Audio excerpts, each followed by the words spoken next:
Click करायचे एवढंच बाकी राहिलेलं आहे. परंतु हे अडवल्यामुळं थोडासा आमचा आता अडचणीचा विषय झालेला आहे. तर आम्ही यापुढे इलेक्शनच्या काळामध्ये जो उमेदवार आम्हाला लेखी स्वरूपात आमच्या काही शर्ती अटीवरती जर आमचा GR ह्या आचारसंहितेनंतर इलेक्शन संपल्याबरोबर जर आम्हाला काढून देणार असेल आणि आमच्या अडचणी दूर करणार असेल तर त्यावेळेस आम्ही त्यांच्याबरोबर नक्कीच उभे राहू, त्यात काही शंका नाही. परंतु शर्ती आणि अटीवरती की बाबा हा आम्हाला लेखी स्वरूपात त्यांनी तसं द्यायचं आहे. कारण काय आहे की इलेक्शनमध्ये आज आम्ही दुसरं काहीच करू शकत नाही. एक तर आम्ही मग गावावरती बहिष्कार मतदानावरती टाकू शकतो. त्याच्यानंतर आम्ही गावबंदी करू किंवा घरोघरी जाऊन आम्ही पॅम्पलेट वाटू, मतदान नका करू म्हणून. आपल्याला कसं फसवलेलं आहे, काय केलेलं आहे याचा पूर्ण आराखडा आम्ही मतदारापर्यंत पोहोचवायचा प्रयत्न करू. आणि प्रत्येक मतदारापर्यंत जसा उमेदवार पोहोचतो तसा आम्ही प्रत्येक उमेदवारावर पोहोचण्याचा निर्णय घेतलेला आहे. ज्या वेळेस त्यांचा मतदानाचा रिक्षा असेल, टेम्पो असेल, जो काही प्रचार माध्यम असेल त्याच्याबरोबर आमचं एक प्रचाराचं माध्यम मागं फिरेल.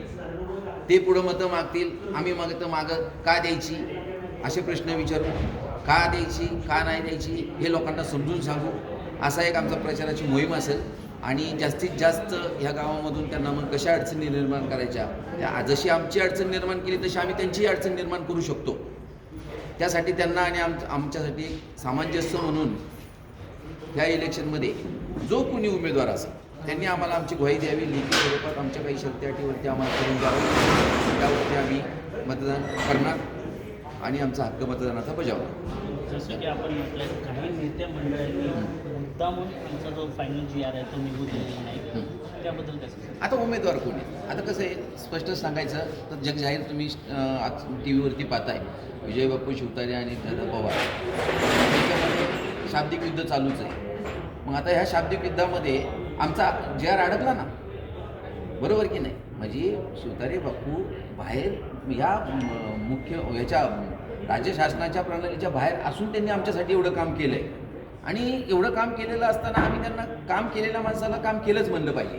पण आज जर ते त्याच्यामध्ये त्या इलेक्शन प्रक्रियेमध्ये नसतील तरी पण आम्हाला ज्यावेळेस ते उभे राहतील किंवा पुढच्या विधानसभेला उभे राहतील, कधीही राहतील, आम्ही त्यांच्याबरोबर उभं राहणारच आहे. कारण त्यांनी तेवढं काम केलं आहे आमचं, आम्ही त्याला नाकारूच शकत नाही. त्यामुळं जो उमेदवार आम्हाला आत्ता या घडीला आम्हाला मदत करेल, खासदारकीचा उमेदवार, त्याला आम्ही मतदान ह्यावेळेचं करू. विजय बापू शिवतारे उभे असतील तर विजय बापू त्याला जाईल, कारण त्यांनी ऑलरेडी आमचं काम इथपर्यंत आणून ठेवलेलं आहे. मग जर आमदार मंत्री नसताना एवढं काम जर केलं आहे तर खासदार झाल्यावर तर करतीलच ना. मग आणि नाही उभे राहिले तर शेवटी दोन पवारांच्यापैकी एकाला मतदान द्यायचे, त्यांनी करावं.